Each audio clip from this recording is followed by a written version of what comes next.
blessings of Baha'u'llah are a shoreless sea, and even life everlasting is only a dewdrop therefrom.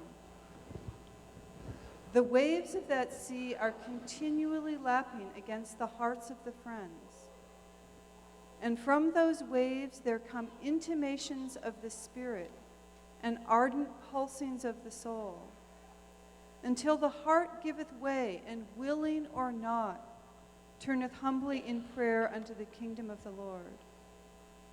Wherefore, do all ye can to disengage your inner selves, that ye may at every moment reflect new splendors from the Sun of Truth.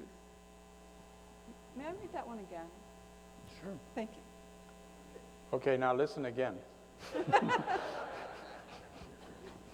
The blessings of Baha'u'llah are a shoreless sea, and even life everlasting is only a dewdrop therefrom. The waves of that sea are continually lapping against the hearts of the friends, and from those waves there come intimations of the spirit and ardent pulsings of the soul, until the heart giveth way, and willing or not, turneth humbly in prayer unto the kingdom of the Lord. Wherefore, do all ye can to disengage your inner selves, that ye may at every moment reflect new splendors from the Sun of Truth. Find another couple. We have to see if we Okay, how have about something rebirth? from Baha'u'llah.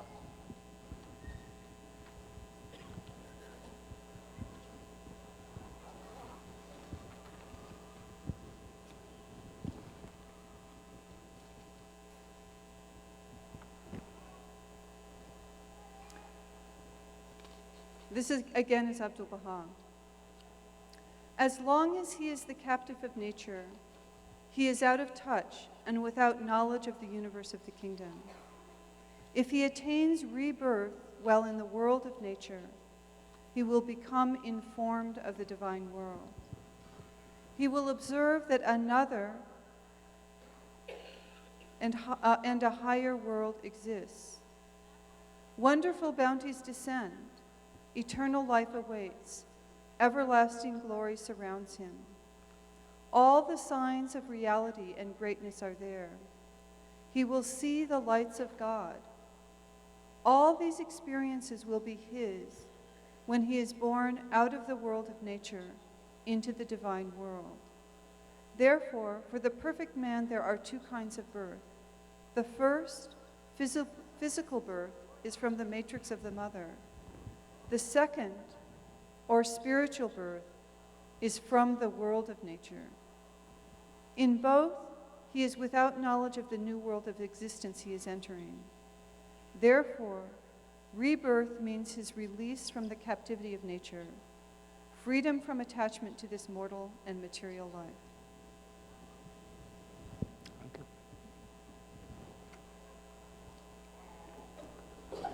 Whoosh, whoosh.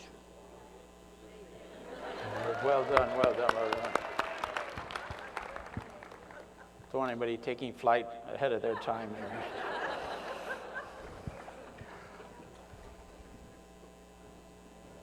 So supportive actions and the role of prayer. I think we've referred a lot here to the bounty and grace of God. It can't refer enough to it because we need to be dependent on it. Abdu'l-Baha told one of the early believers, he said, God is merciful and forgiving, so God can remove from the place of disappointment to the meeting of the beloved, whoever he wishes, really. But man has no power to deliver himself. Only mercy and the will of God can deliver one who has been condemned to everlasting punishment. There is such a thing. You can read what happened to some of the ministers of the Sultan, or he says that the band of avenging angels of the Almighty awaited him at the doors of the lower kingdom. Okay, this is Baha'u'llah describing a particularly unsavory minister of the Sultan of Turkey. You can read about that in the Summons of the Lord of Hosts. Now that tablet alone is enough to starch up anybody's soul and dispel any thoughts we might have about hell as not being a real place. Okay, it's not a physical place. Yes, that's true. There's no physical fire. Okay. I remember Rhea said, she said the most frightening thing about the next world is to get there and look back with regrets of lost opportunities, of things that we felt we should do but we didn't do, but we should have. She says that's the part that frightens her about life after death. One day, you know, she recounts in Priceless Pearl, and also heard her say this. She said the guardian asked me what I would do after his passing. And of course, the question was too shocking for her to even think about. Shoghi Effendi would ask me that. How can I think of living, you know, beyond you? And but so she didn't answer anything. But then Shoghi Effendi offered that you will arise and visit the friends and encourage them. And she surpassed everybody in that, really. The number of countries that she visited, the friends that she encouraged, the love that she showered on everyone. Anyone who's looked at the poems of the passing, Rhea Khanum's poetry about the passing, those days of the passing of the guardian, realized what an agony she went through. To live so close to God and then being separated, in a sense, because of Shoghi Effendi, the intimacy with the divine purpose was always there, constant, fresh guidance and inspiration. And then to see what happened when in his absence was very, very, very trialsome for her. She held together very much for the first conclave of the hands. They came back from London, they met, they decided the future of the cause as best they could in that 5-year period where they still had the guidance of the House of the Guardian for the 10-year crusade. But after that, she really was overwhelmed with grief. And then she began, after that, she recovered and she began her travels and visited and encouraged the friends everywhere.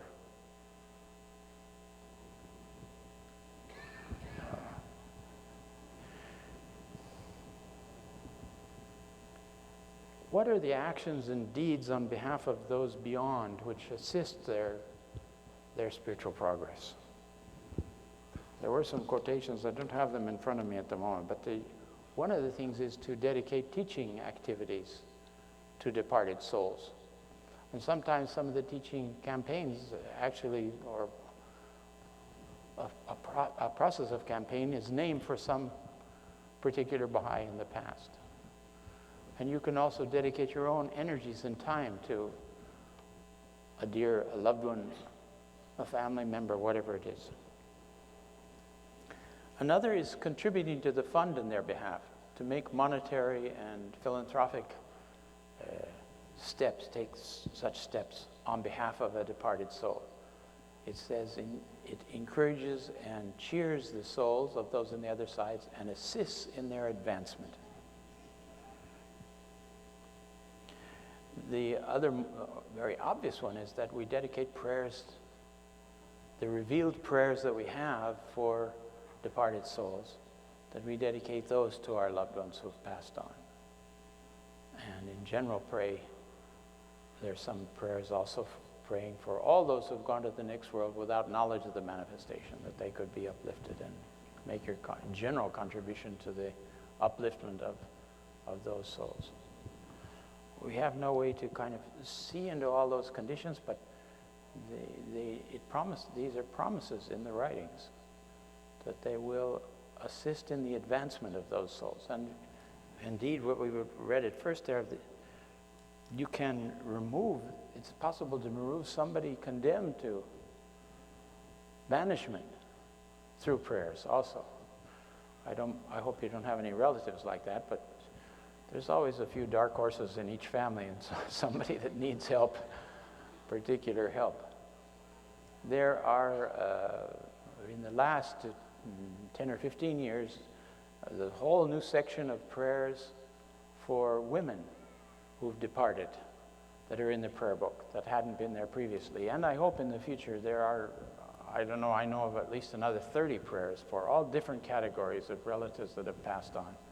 Perhaps they'll eventually get into press. But you can use any prayer, whether for the departed or not, if you dedicate it to, you can dedicate prayers, you can preface your prayer by saying, this prayer is for so-and-so in the other world. No, that's fine.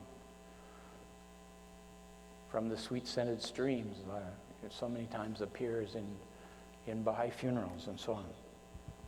Someone's asked about cremation. I just wanted to refer to that briefly. Let's see, what did they say here?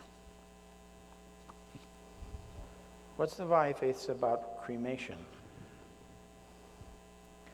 If people we love want to be created, what advice do you have for us to encourage them to be buried in a casket instead? Okay, but first of all, the people, if they're non-Baha'is, that's one thing. If they're Baha'is, there shouldn't be any question. It's a strict law of the faith that you don't cremate the body. Abdu'l-Baha, one of the very logical explanations, he says, if it were the purpose of God that the body should be burnt at the end of its existence, it would ignite spontaneously. It would be part of its function, you know? It doesn't happen. So obviously, in the course of things, you know, it's not intended. Abdu'l-Baha talks about it, you know, the atoms, you know, the cells of the body that's been associated with the power and penetration of the human spirit have acquired capacities at their own level that are destroyed through fire. That puts it right back to the very first mineral level. They have it because the atoms course from the mineral kingdom, they course into the vegetable kingdom, and they take on and acquire capacities from that, and then they move to the animal kingdom, and then they enter the human kingdom, either from the vegetable kingdom or the animal kingdom, depending on your vegetarian outlook.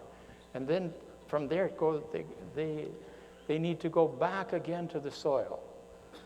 And so the teachings, the rulings of the Book of God are that they should be buried in a casket and honored, because this physical being was the vehicle for the development of a human spirit to the point where it enters the next kingdom.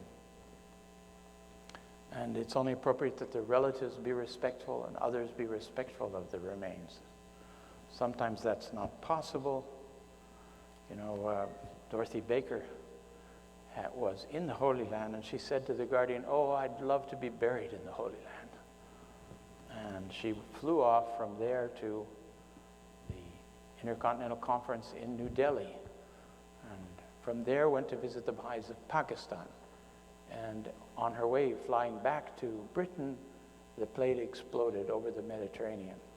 And her remains were never found, although Shoghi Effendi had an obelisk erected in Italy to her memory. And he told the pilgrims that she had wished to be buried in the Holy Land. And now her grave is the Mediterranean Sea, and it reaches the shores of the Holy Land. What an immense, great soul she was. If you just all you have to need to see a photograph of Dorothy Baker, and you see that terrific light in her face and her eyes. What a heavenly soul.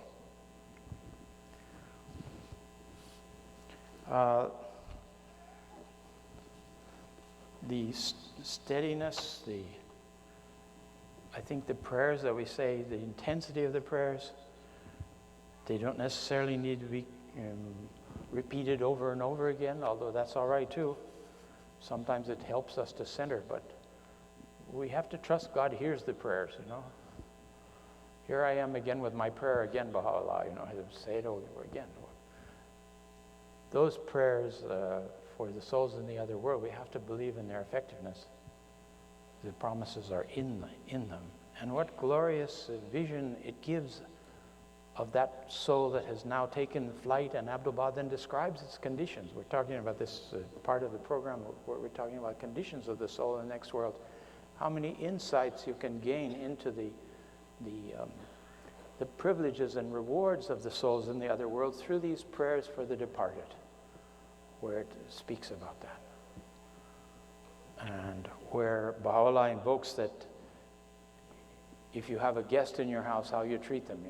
Baha'u'llah has us say that to God. Now these people are your guests in your kingdom, so treat them with your mercy and your kindness and your benevolence and so on.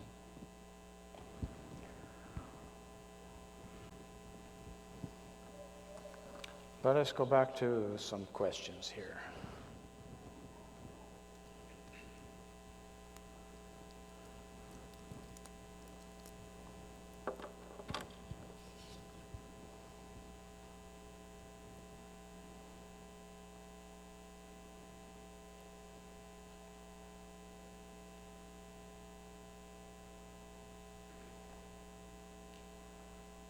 Well, this is an interesting question. How does a person know when one is doing enough for the faith or when one is not doing enough for the faith? You're not doing enough for the faith, that's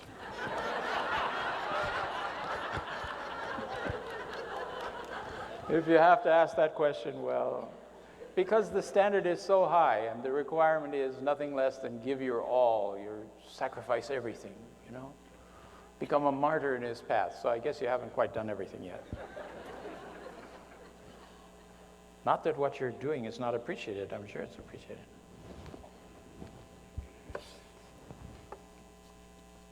Another interruption for a story about Zayn again, Zayn al-Muqarrabin.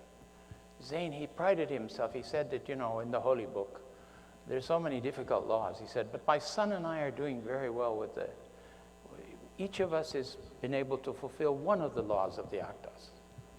And he said, my boy is very good at tire yourself not out with an excess of recitation of verses. He's got that one down. And he said, myself, I've been glorying in when you're invited to parties and festivities, put on a happy face and a receptive face.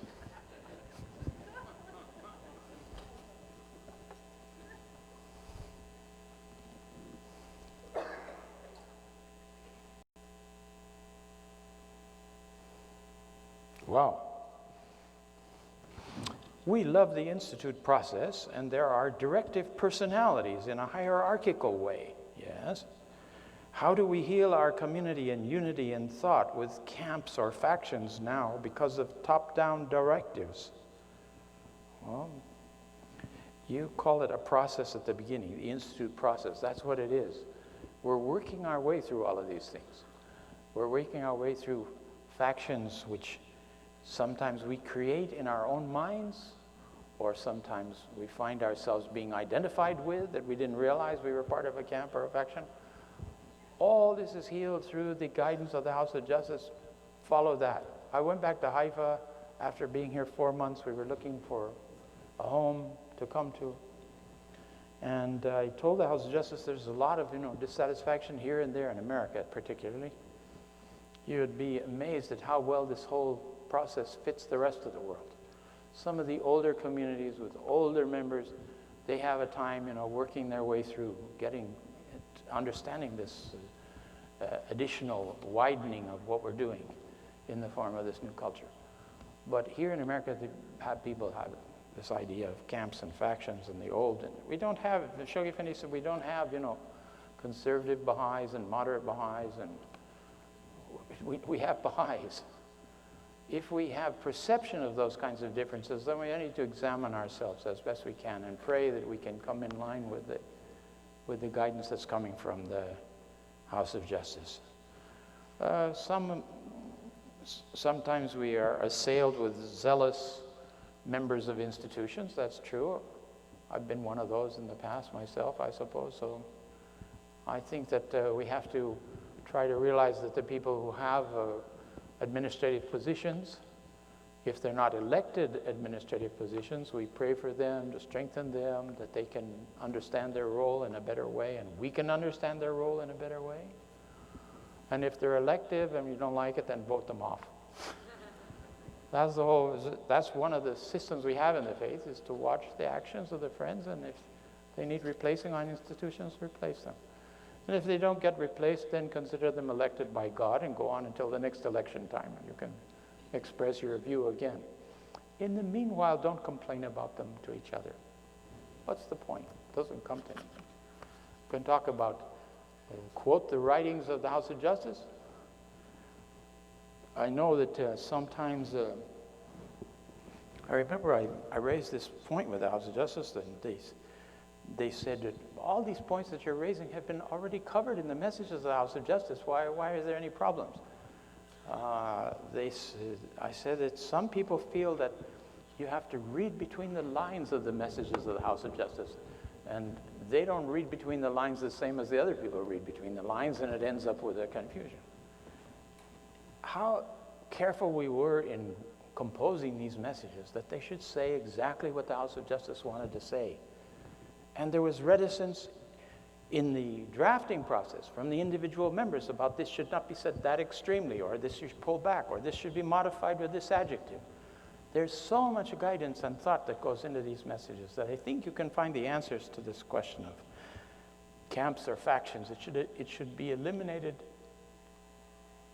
by the torrent of guidance that's coming from the House of Justice to us. We should be able to resolve these differences, and little by little they'll be resolved. So be of good cheer. Take inspiration from the writings and the types of things that we've studied this weekend, and go back with a new measure of patience and understanding and liberality, if you will, of spirit, to make the process go forward, to assist the process in whatever way you can. And the House of Justice has been gracious enough to say, if you can't do that, then stay out of the way. But that's not really a solution. I mean, when you take that solution, it means that you're obstinate in your position and you can't adjust to a new stage. Whereas, obviously, the souls, we have to be fluid in our approach to the writings. I must say, getting older helps you to see that there's phases and things pass along. You understand that everything's not going to remain the same way forever. It will evolve. There's been certain positions that are perhaps will have appeared to some of the old-timers as harsher with respect to certain activities and so on. But also that's the edges of those are softening, it's moving forward, and it's particularly this 28th of December message should give you an understanding of the whole development of the process from the beginning, and how it's the continuity of the guidance of the House of Justice after the Guardian and incorporating the Guardian. It sounds as if we have no free will in the next life, and yet we are still able to pray for others. How can this be reconciled? Show me a quotation that says we don't have any free will in the next life, and then I'll answer your question. There is free will in the next life. It's just that you do not progress by acts of free will in the next life in the same degree that you can in this life. That seems to be the difference.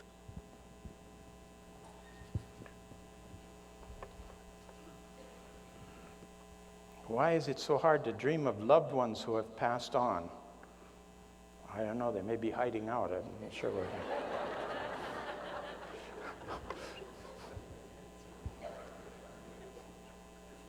There's one tablet of the Master says if you want to see the next world, you want to know God, then say your prayers, detach yourself from all things, open the window and have fresh air in the room, and go to bed. I'm not sure what the outcome of that will be, but there is such a tablet. There's another almost frightening tablet about the presence of God. It says, this tablet can be read if you want to meet God, if you want to approach God and attain His presence. And verily, whoever doubts, having read this, that they have not attained the presence of God, he warns against this. So you say, well, look at this. I'm going to read this. I want to be sure I'm going to feel the presence of God if I say this prayer. Attaining the presence of one's loved ones, focusing prayers on them, whether they appear to us in dreams or not, we have to trust that the influence of that is taking place. And if we're doing good things in their name, well, we should be rejoicing. They should be rejoicing too.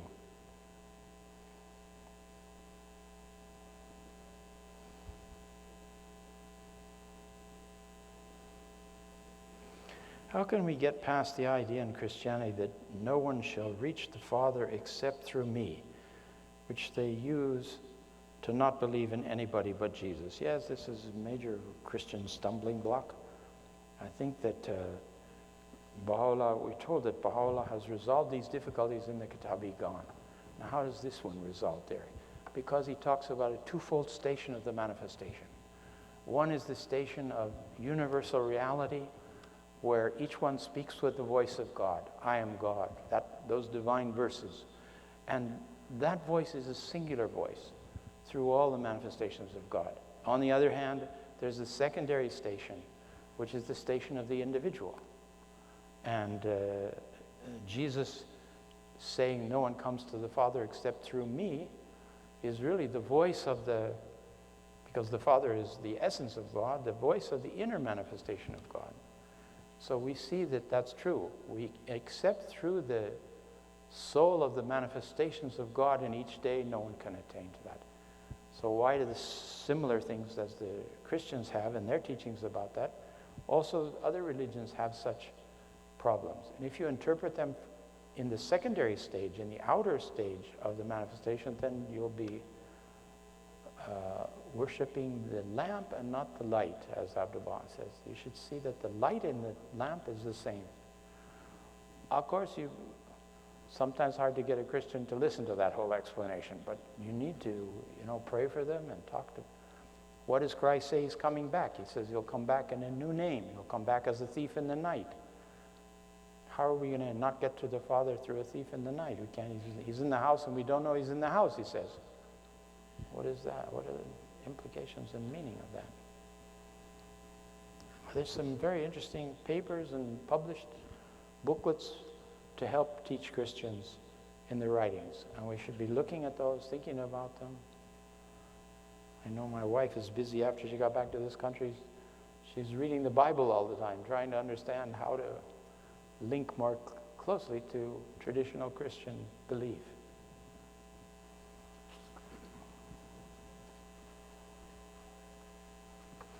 In what ways can we intercede for our non-Baha'i relatives' lives in the next world? I think that's what we just reviewed at the beginning of the session today.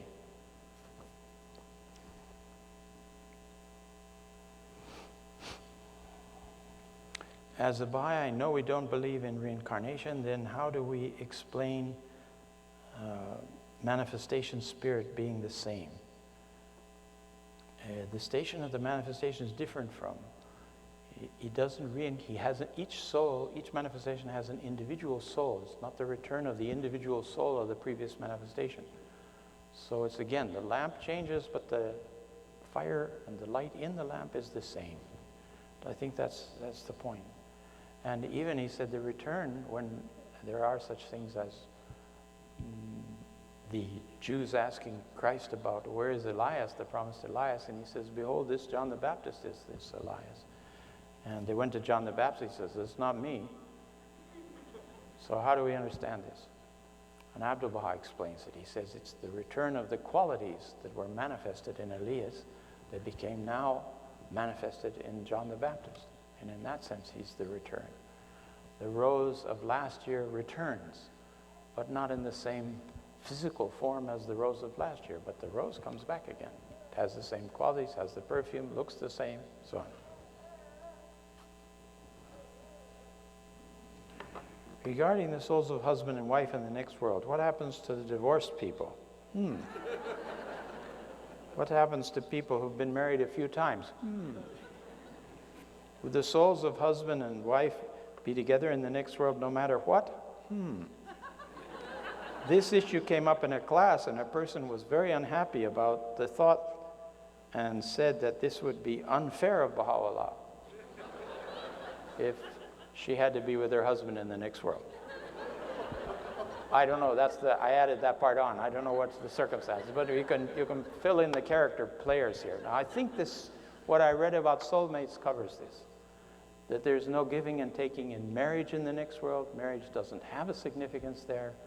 It's that marriage here can produce a closeness and bond of spirits between the husband and wife that will continue in the next world. If they're of a like character and spirituality, they will be together.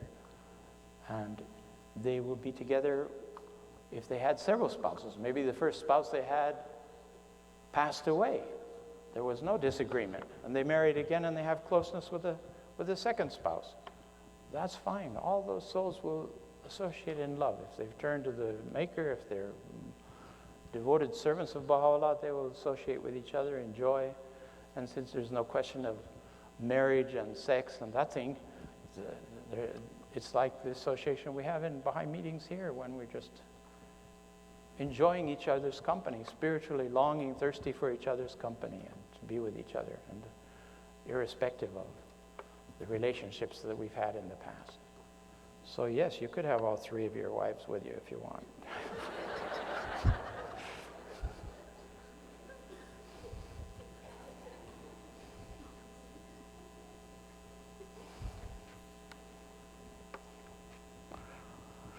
Well, here's a mournful one. Why would God test one individual so many times? Okay. Everybody should take a moment now and say the greatest name for this person, so that they could understand the significance of the test that God is sending them, so that they can get over it and go on to the next one. So, okay.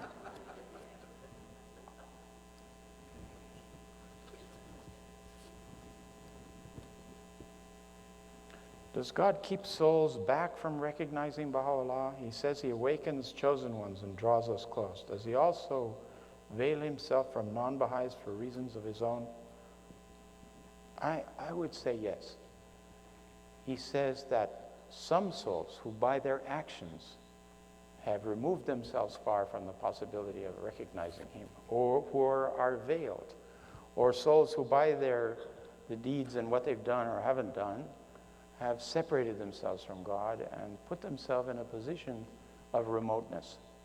That doesn't mean that they couldn't eventually come to recognize, but it does for the moment act as a veil.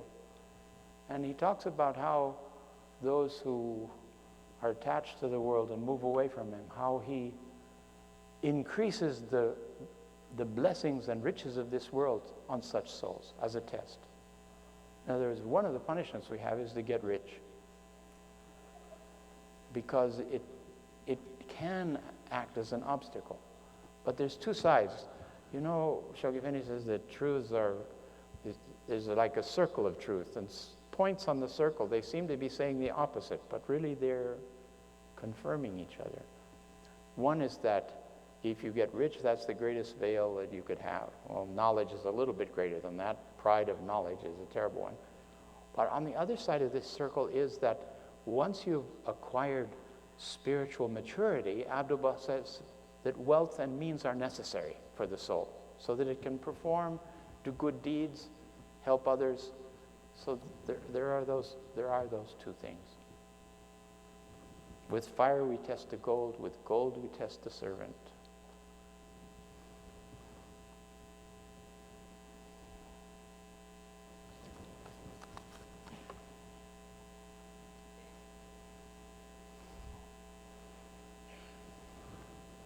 There's background and a question. We have a ghost in our house. She kept showing herself to our teenage children, especially our son. Her sightings were becoming more frequent. I asked her to leave, and she did. Why would a soul continue to show itself in physical form? Why were her sightings becoming more frequent? What keeps a soul bound to this physical realm?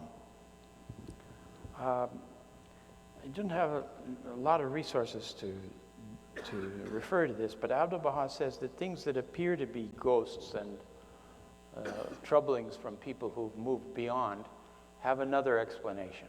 He said the souls, and particularly the evil souls, they move away from this world as soon as they die. They're separated from it. They have no connection to it. So he shouldn't be worrying about ghosts in that sense. And I don't know what the explanation is for this particular case, but I'm so glad that having been asked to leave, she did, which is what it says she asked her.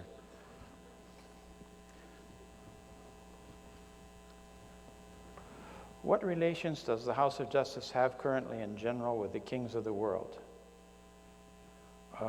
I suppose this is not the occasion for me to reveal the secrets of the House of Justice with regard to their interaction with world leaders. So I'll pass on that one. When it has something to say to us about that, I'm sure it will say what it wishes to say.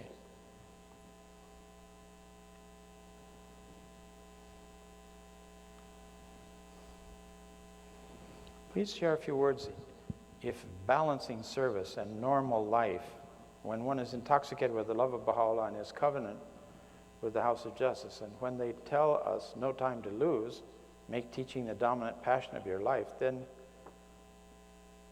the cause becomes the center of one's life. How can the so-called normalcy of daily life continue in the Baha'i community, in our families? Should our families change their standards, priorities for our lives to support and nurture a life of service?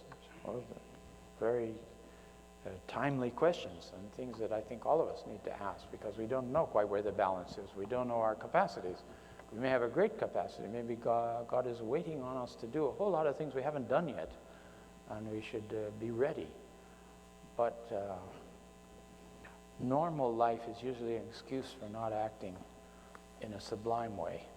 You know, Ria Khanum said that Shoghi Effendi, he would guide the people who would ask him, give guidance. He said there was one kind of guidance, there was practical guidance, where he'd say, well, someone wrote and said, should I go to school now, or should I go, I have a chance to go to Sweden, should I go to Sweden? I speak Swedish. He said, it would be wonderful if you could go to Sweden at this time, and then come to your studies perhaps later on. But somebody else, he would give another guidance and say, you should weigh carefully the schooling or Baha'i service at this time and make your decision. The House of Justice mostly sends that answer back to people, that it's up to them. That both are valuable, but the individual has to make the decision.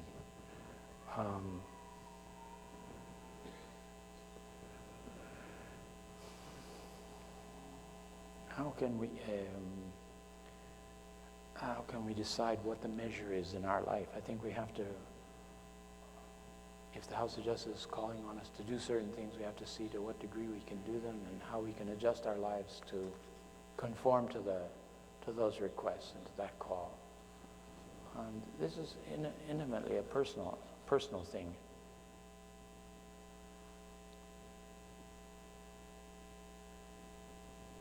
Have the members of the House of Justice all been married? Can you imagine serving on the House without having your spouse as a partner? No. The House members have all been married. Doesn't mean you have to be married, but some of them have been widowed and remarried, and some have been divorced and remarried. But it's hard to imagine serving on the House of Justice without a wife. The wives are very useful elements, because when you're House of Justice, nobody tells you, why did you say that in the dinner party? But your wife on the way home, she says, did you really mean to say that in front of the friends? Was it your intention they should hear you reveal that kind of thing? So it was very helpful.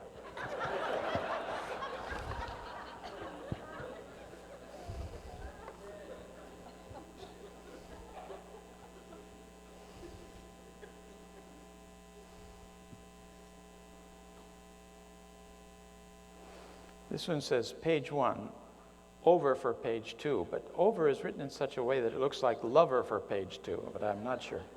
2 questions, please. If the Baha'i day ends at sunset, then if one did not say one's obligatory prayers by sunset, isn't it too late? In other words, if one prays at bedtime, that prayer would really apply to the next 24-hour period, wouldn't it? Is this a question? The one that started a few hours before at sunset. All right, we'll deal with these one at a time here. The first one is, that's an interesting question. The House hasn't really stated anything on that, but you consider that you have to choose one of the daily prayers to say every day. One of the prayers, the daily prayers, has 3 parts to it. One of the third part you say after sunset for that day, for the next 2 hours after that. So the question is not so easy, that the fact that the Baha'i day ended and you didn't say your prayer. nobody has pushed the House of Justice to take a decision to say, if you say the long obligatory prayer night at night, it doesn't apply to that day. If you're really worried about that, say it the night before for that day, and to say that night for the next day.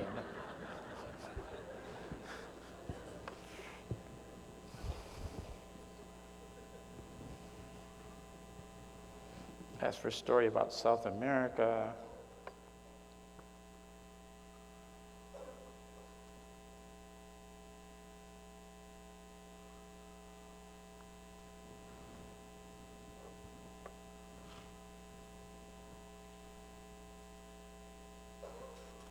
somebody is vaguely remembering a story of my being discouraged and then being encouraged by one of the native friends. I'm not sure which episode that refers to. The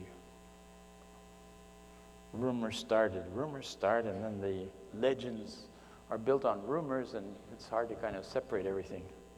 I don't know exactly what she's referring to here, but I think that I was in one instance in Nicaragua. I went to an Indian village, and I've been teaching the faith for a day or so there, and the Indian minister from this town came to the church, called everybody to the church, and denounced the faith and said that I was the devil and so on.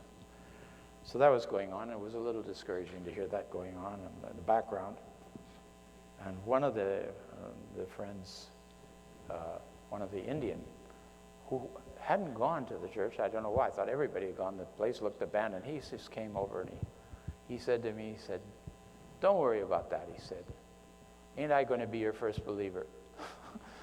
And then he arose and taught some others and the nucleus. And now I hear there's about 30 Baha'is in that village, and they have a Baha'i center. That's 40 years later, friends. Sometimes you have to be patient a long time to see what's going on.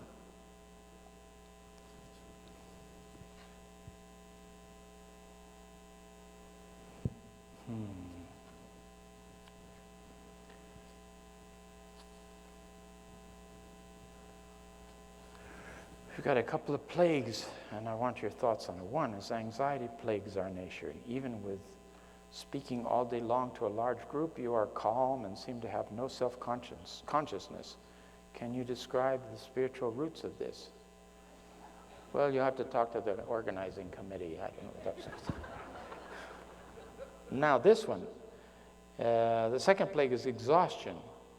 It's a common theme among Americans. I heard you rose early in Haifa to study, and then you worked all day. Is there a secret? I don't know. What can I tell you? Just you have to do what you have to do, and you do it for as long as you can do it.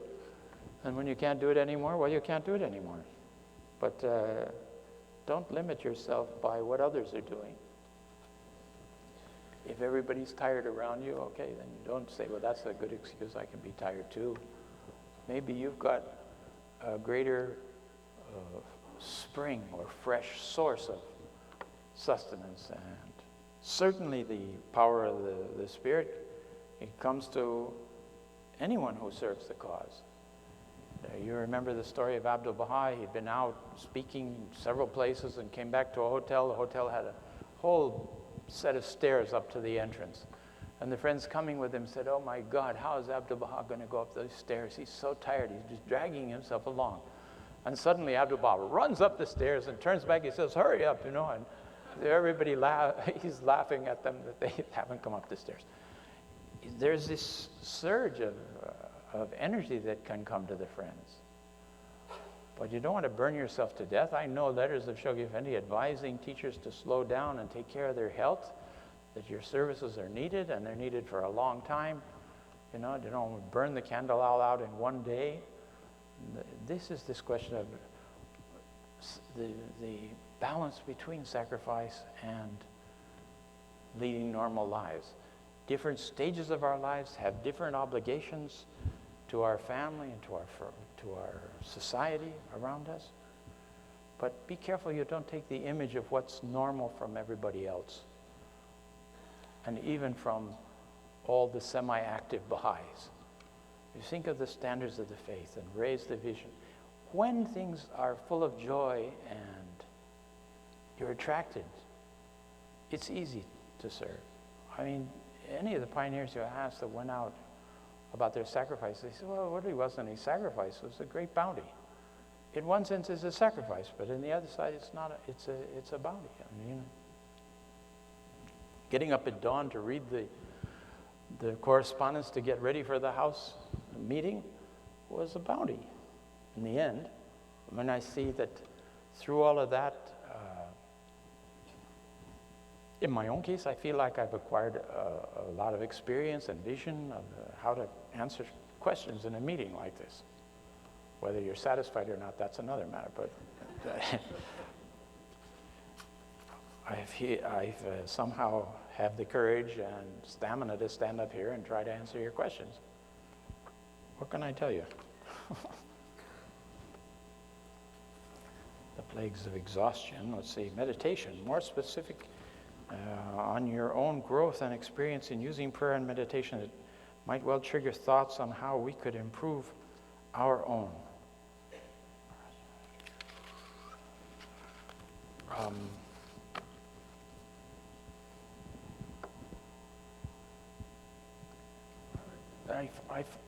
My own personal experience would be that there are periods in my life where I've felt much closer to prayer than other times. It isn't just a steady progress. There's a kind of up and down.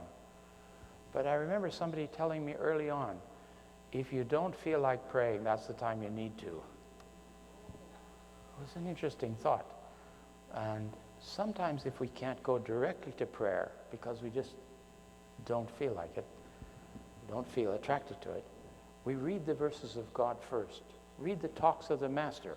Read the writings of Shoghi Effendi, something that awakens your mind and gets your attention and gets the focus so that you're not so distracted that you can't turn to the prayer book, and that when you turn the pages of the prayer book, you're not thinking about the grocery list or picking up the laundry at 11 o'clock or something else that totally distracts you. So sometimes you need to combine it with, again, meditating on some of the texts, and that draws you back to it. Otherwise, if you say short prayers with great intensity, sometimes that will suffice. I know Maria Khanum said she had a very hard time praying after the passing of the guardian. She'd just say the greatest name, or she'd say little prayers. There are moments of anxiety and difficulties in our lives that it's very hard for us to focus properly. But God is with us, you know.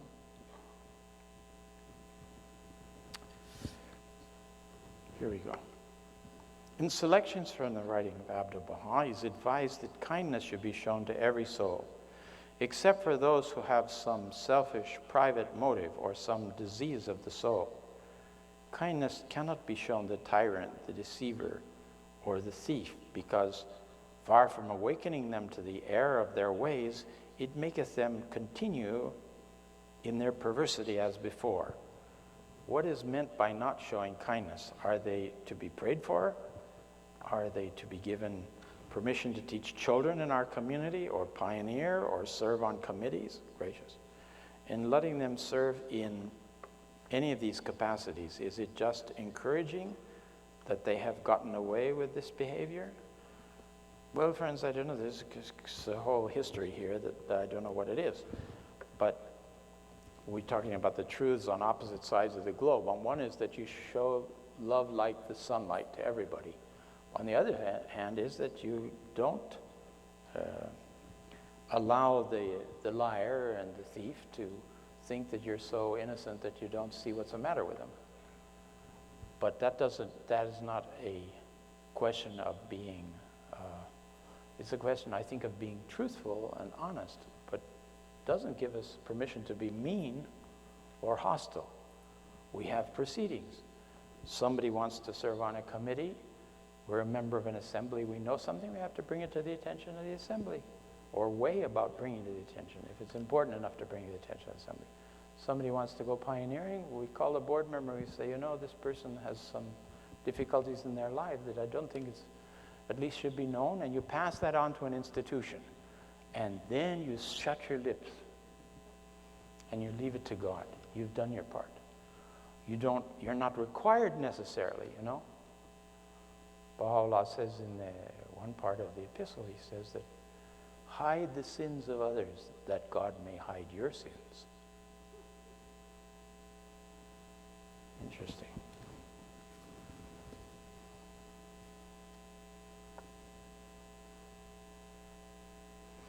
If this world is a reflection of the next world, then is the beauty found in the forms of animals present there for us to admire, enjoy, and love? If the animals have no eternal souls, then are their forms absent in the next world, even though they bring such beauty and happiness to this one?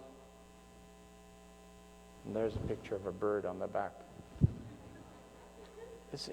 There's references to animal forms in the next world, but they don't have eternal souls. They're not made with souls. I think that my guess would be that since everything here has a likeness there, that there's some meaning there. And I know that in the ancient Egyptian civilization, each one of these animals characterizes one of the names of God, one of the attributes of God. I should think that something like that would continue in the next world. I don't know what to tell you. I know one thing, the interesting thing is that the master, when some lady approached him and gooing about Fufu and whether Fufu will be with me and that her doggy was going to be with her in the next world, and Abdu'l-Baha said, if you need her, you will have her. Isn't that a nice way to avoid saying no, she doesn't have a soul and you'll never see her again?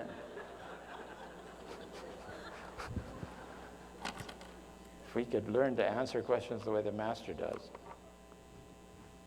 Friends, that's it, I think. It's been wonderful to be with you. I appreciate very much your attention, and I hope you will be stimulated by this to go back and look at the writings and more carefully observe all these references to the conditions of eternal life, so that we don't sell ourselves short thinking, well, we'll be okay. I'm a Baha'i and I go to the feast and I give to the fund and everything should be fine.